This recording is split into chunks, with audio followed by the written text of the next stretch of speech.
Regardless of our political differences, whenever we see a disregard for the rule of law, we are the ones who make these laws, we, as Parliament. So it's incumbent upon us, a constitution that was made by Parliament. But we see people being abducted and kept in incommunicado detention for days without access to family or lawyers. And some are even tortured while there. Colleagues, this is wrong. And we, the people's representatives, ought to condemn it and ensure that it doesn't happen.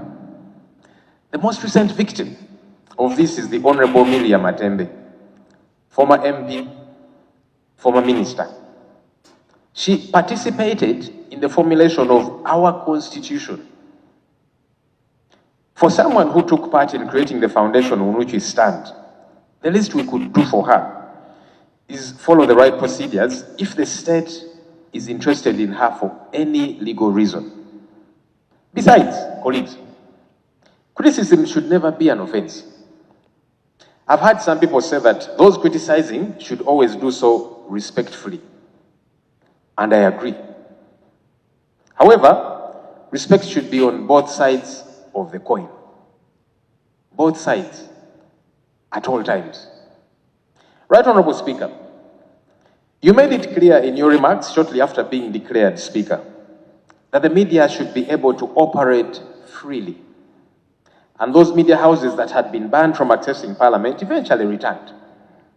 Today, we see the same media houses that belong to Nation Media Group being shut down arbitrarily because they are holding us leaders accountable. UCC, which political parties win elections and lose them. Parliamentary majorities change with time. Yet the enduring strength of our republic will depend upon whether institutions such as Parliament continue to command the confidence of those they were established to serve. As the leader of the opposition, I give this assurance. We shall discharge our constitutional mandate firmly, responsibly, and patriotically. From the Constitution, however, and undermine accountability or fail the people we all represent. We shall speak with clarity, conviction, and respect for this institution. Allow me to conclude where I began. We are part of this house at the behest of the people of Uganda. That confidence is not a permanent possession. It is a trust renewed only through faithful service.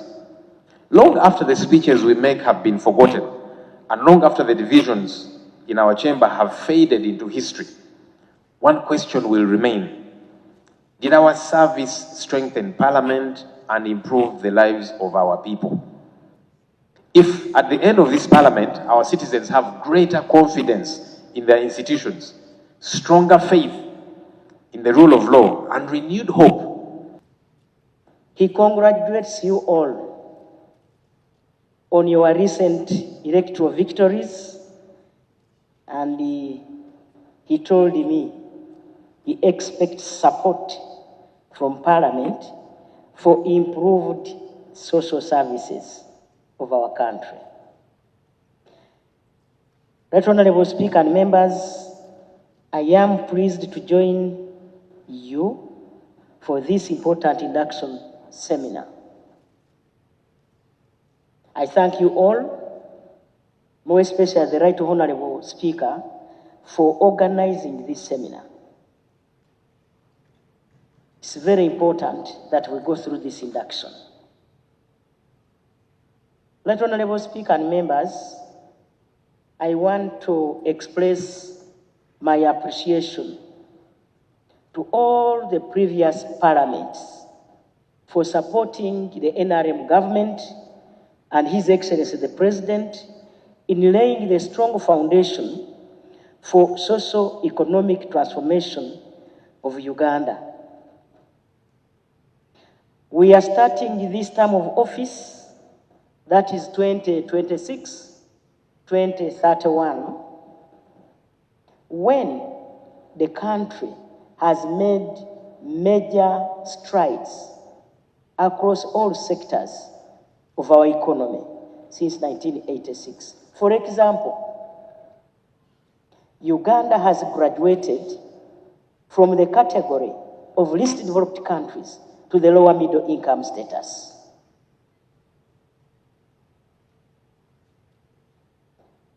What we need now as the 12th Parliament is a qualitative leap to the upper middle income status.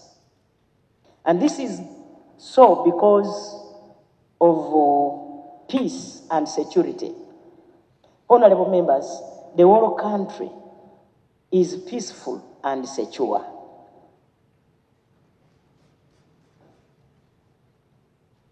I request if you are clapping, clap louder. Because what I'm talking about is a reality.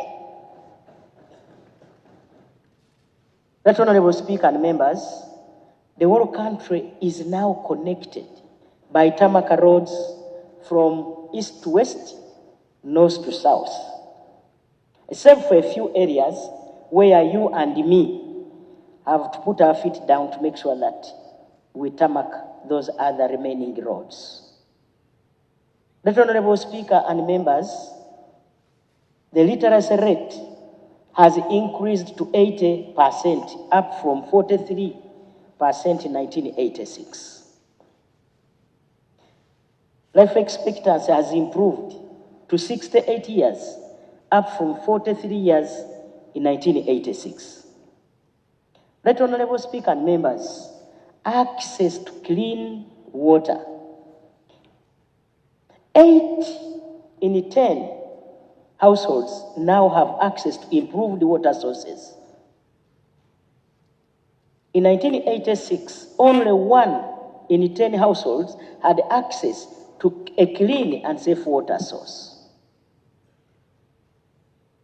Right Honorable Speaker and members, our electricity generation capacity has greatly improved, up from 60 megawatts in 1986 to 2,098 megawatts now. But this is not enough because of industrialization. And therefore, all our focus should now be directed towards the target of 52 megawatts by 2040 through diversifying our energy sources, what we commonly call the energy mix. That is the solar, nuclear, to mention but a few. Right Honorable Speaker and members, the size of our economy has expanded 17 times, from US dollars 3.9 billion in 1986 to US dollars 69.3 billion now. The task before us, honorable members, is to ensure that this economic growth produces jobs, better household incomes, and prosperity. Right Honorable Speaker, let me talk about education briefly. The number of our children in government-aided primary schools has increased to 9.52 million in 2026 from 2.5 million in 1997 when UPE was introduced.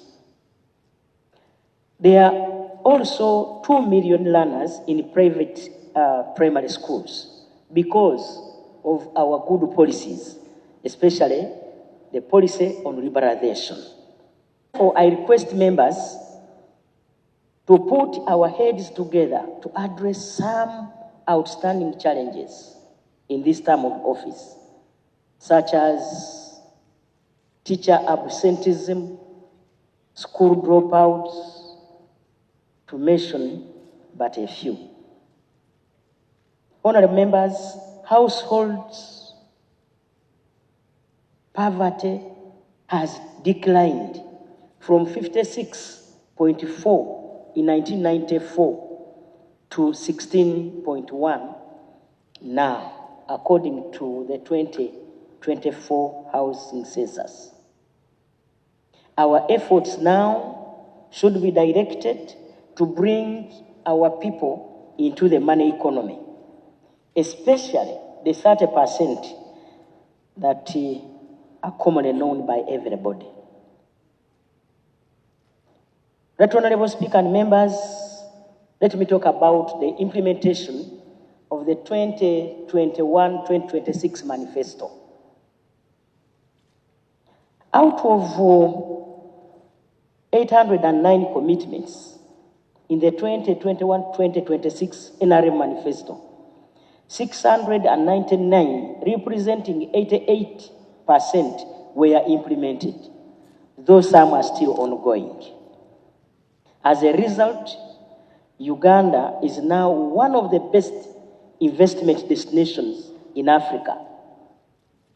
Let me repeat this.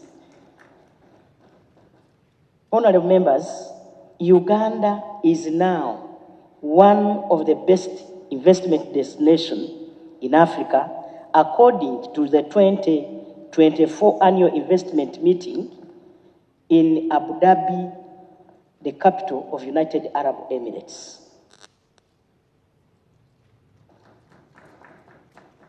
Honorable Speaker and members, I know you are aware that I derive my mandate as the Prime Minister of this country and leader of government business from Article 108A of our Constitution. And of course, you are aware that it requires me to be the leader of government business in Parliament, and it gives me mandate to be responsible for coordination and implementation of all government policies across ministries, departments and agencies, including local governments and other public institutions.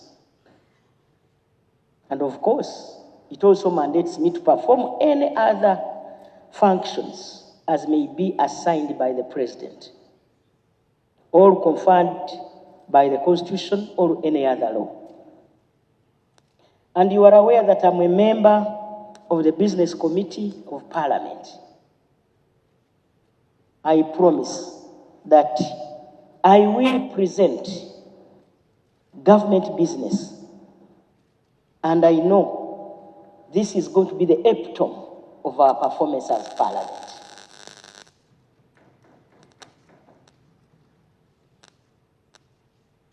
I will answer and respond to your questions during the Prime Minister's question time.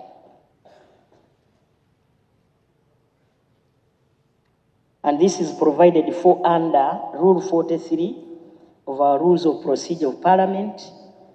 And of course, I will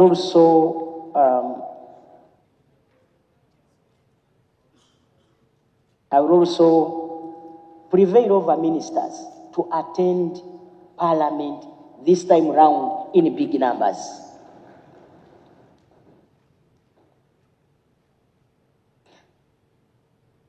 We are in the process as NRM of designating members of Parliament from our side, that's the NRM, to the leadership positions in Parliament, as provided for under Rule 187 and 188 of our Rules of Procedure.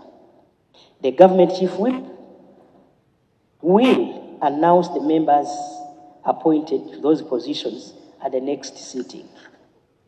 So members, very soon.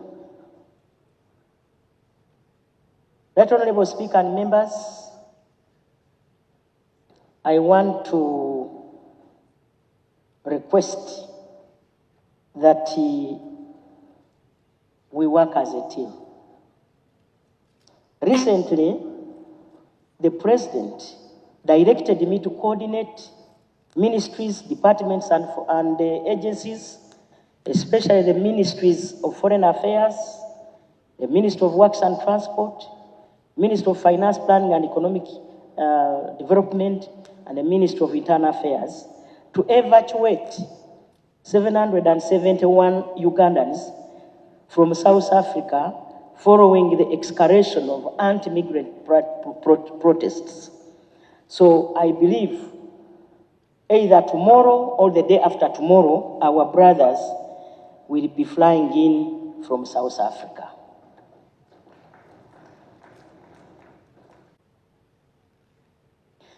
Right Honorable Speaker and members, it is our constitutional duty to support government and the President of the Republic of Uganda in moving Uganda to the upper middle income status through legislation that enhances development, especially household income, and transform livelihoods.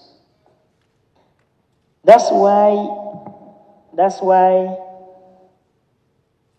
our legislative program is fully aligned with the Fourth National Development Plan